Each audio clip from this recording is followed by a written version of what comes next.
Bonjour et bienvenue à Ottawa, la série de balados de la Ville d'Ottawa où nous parlons avec le personnel municipal des programmes, des projets et des initiatives de la Ville. Aujourd'hui, nous consacrons Ottawa à la question des personnes en situation d'itinérance. Il s'agit d'un problème grandissant dans bien des communautés. Nous ne pourrons pas résoudre ce problème en 20 minutes, mais nous allons faire connaissance avec les personnes qui cherchent des solutions.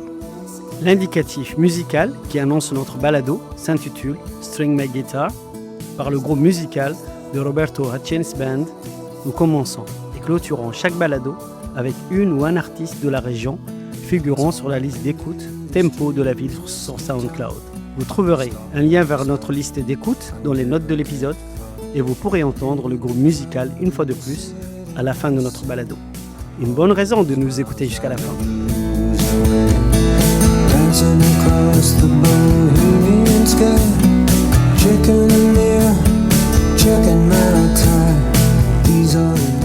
Je m'appelle Chloé Saint-Onge et je suis agente de communication.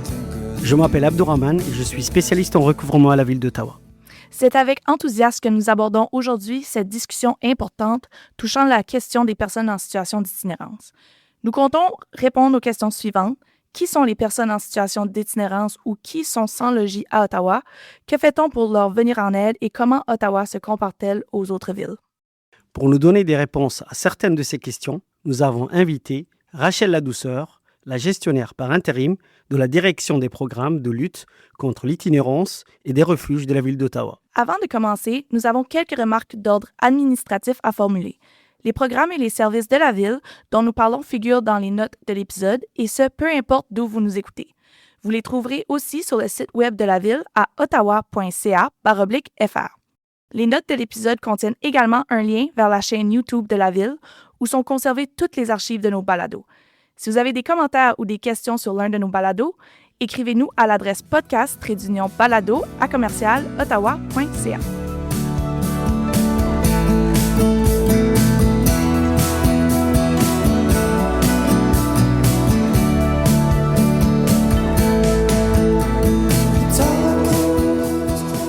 Rachel Ladouceur a commencé à travailler à la ville en 1999, il y a plus de 25 ans, au sein des services sociaux et d'emploi dans le cadre du programme Ontario au travail.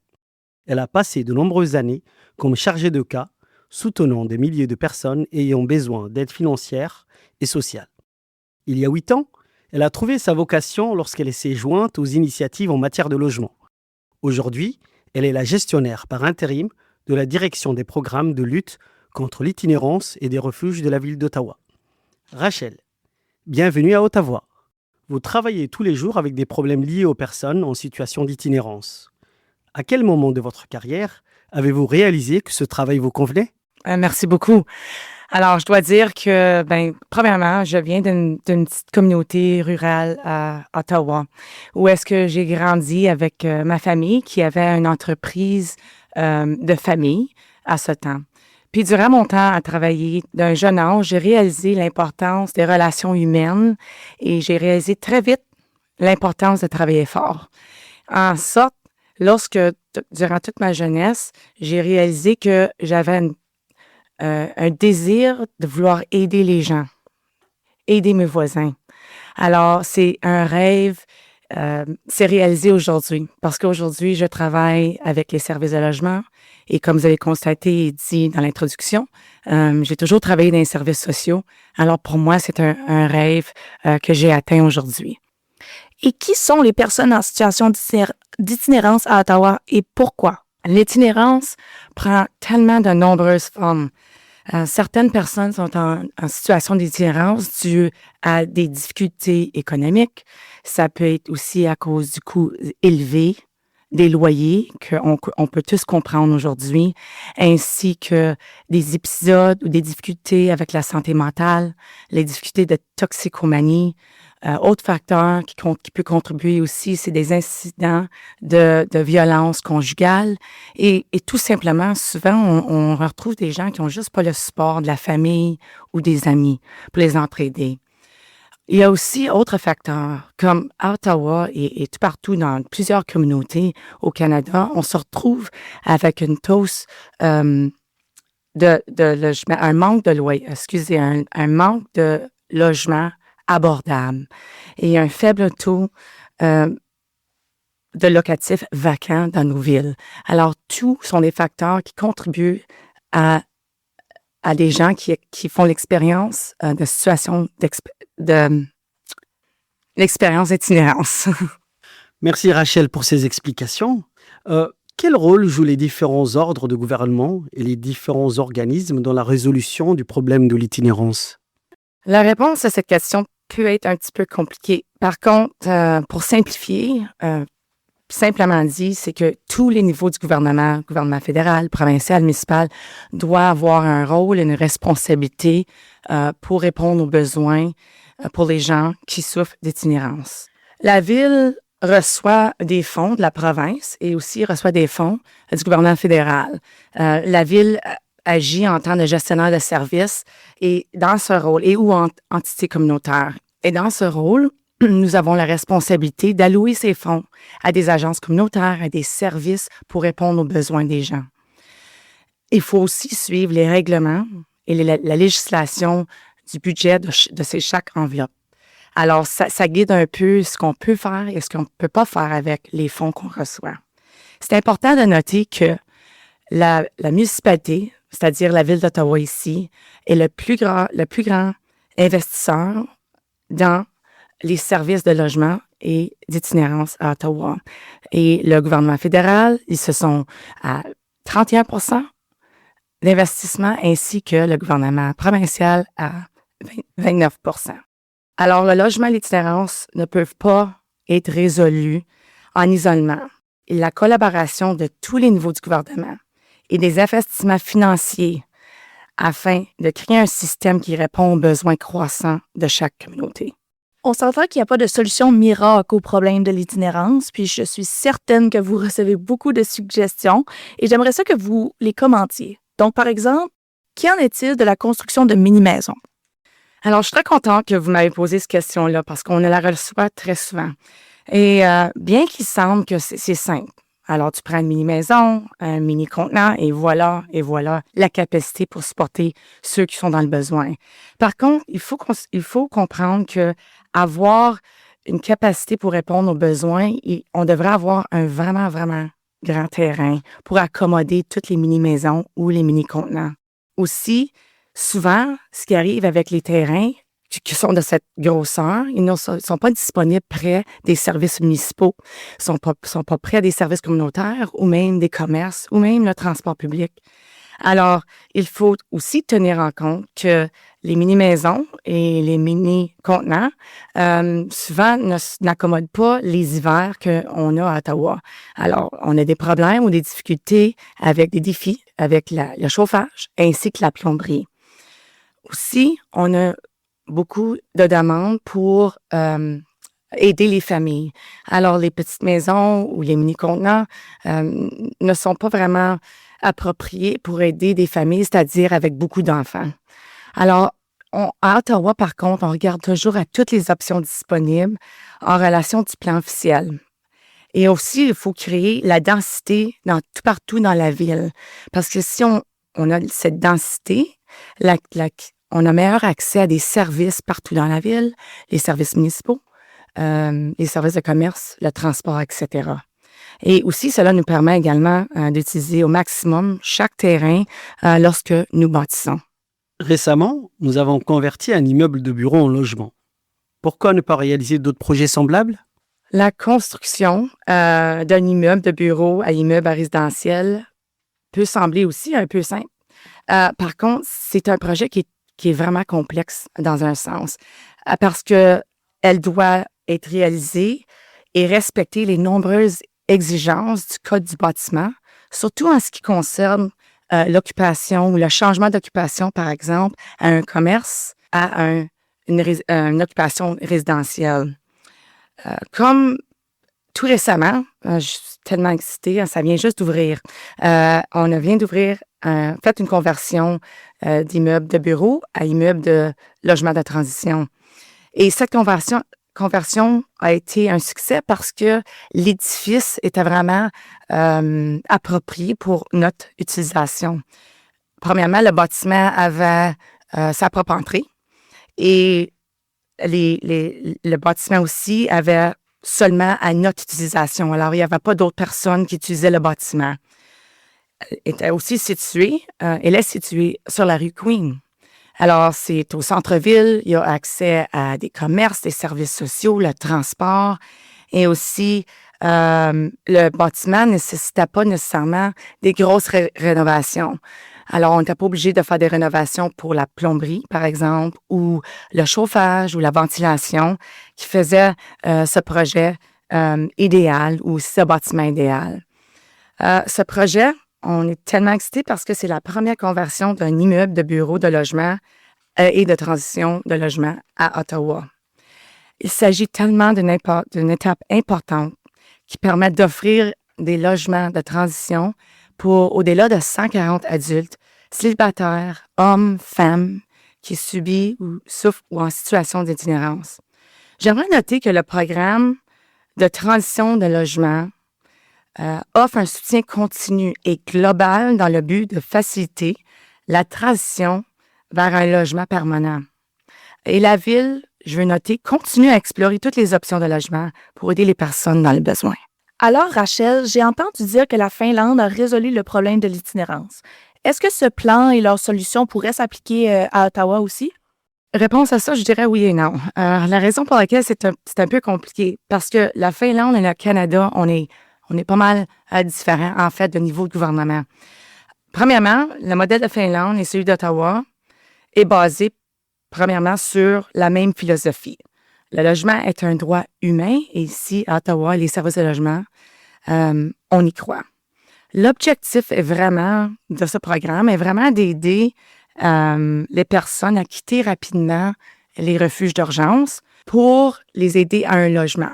Une fois dans un logement, c'est là qu'ils donnent des services pour aider à maintenir ce logement, c'est-à-dire des services de toxicomanie, des services de santé mentale ou les services même à la recherche d'emploi. La Finlande, à comparer du Canada, a un moins de niveau de gouvernement, comme j'ai mentionné. Leur stratégie de financement et de programme est vraiment guidée au niveau national, au gouvernement national. Tandis que la stratégie nationale du Canada varie, ça dépend des provinces et des municipalités. La Finlande investit à l'échelle nationale dans la construction de nouveaux logements abordables. Et tandis qu'ici, au Canada, à Ottawa, il y a un manque d'investissement dans des logements abordables. Par contre, on peut constater ce succès. Alors, tout le monde, encore, a le droit à un logement. Alors, nous restons engagés dans la philosophie qui vise à aider tous les ans les gens qui souffrent d'itinérance à trouver un logement permanent. Vous avez mentionné que nous considérons également le logement comme un droit de la personne. Quels sont les succès que nous avons constatés grâce à cette approche? Le logement, d'abord, met en relation les personnes et les familles en situation d'itinérance chronique avec des services de gestion de cas pour les aider à obtenir un logement durable, stable et à long terme. Et nous visons également à prévenir la perte de logement. Alors, le logement d'abord aide aussi, une fois que tu as un logement, il donne les outils à l'individu pour prévenir perdre le logement. Il y a tellement de succès avec le programme. Par contre, il y a une histoire qui me vient en tête. Il y avait un agent chargé des anciens combattants qui était parmi de ce programme de logement d'abord. Il a travaillé avec un résident qui était encore sans domicile pendant une longue durée de temps, alors chronique. L'agent a fait un plan d'action avec cet individu pour lui donner les outils pour pouvoir trouver un logement permanent. Dans ce cadre de ce travail, cet agent a référé cet individu à l'Association canadienne pour la santé afin que cette personne puisse chercher de l'aide en ce qui retrait la santé mentale et aussi pour trouver un logement.